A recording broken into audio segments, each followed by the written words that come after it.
I'm Grant with Eastern Engineering. I'm a service tech, and I'm going to be showing you how to replace your waste container on an Altalink Xerox series. The printer will prompt you when it is time to replace it, and there'll be a little cover here on the front, handles on each side that'll pop open. Your waste container is down here. It'll have a little lever on the front that'll pop it open.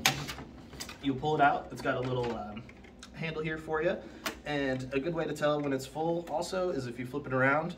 There's a little window here that'll be clear when it is clean, but it will be dusted up and dirty when it is full. But you can take this, toss it, you'll take your new one, slide it in. It'll go all the way in, you'll feel it pop in, and then all you have to do is lift the cover up. It's as simple as that. After a replacement, it might not be all uncommon to hear a howling or whining noise. That is just the lubrication isn't quite there from the factory, so it's not hindering the machine at all. After you use it for a while, toner will get in there, it'll lube it up, and the howling and whining noise will go away. While it is howling and whining, it is working perfectly fine. And as far as the waste container goes, it's not a terrible idea to keep one on hand because when it does get full, it'll hinder you from printing. So keeping one on hand just in case of emergencies is great practice.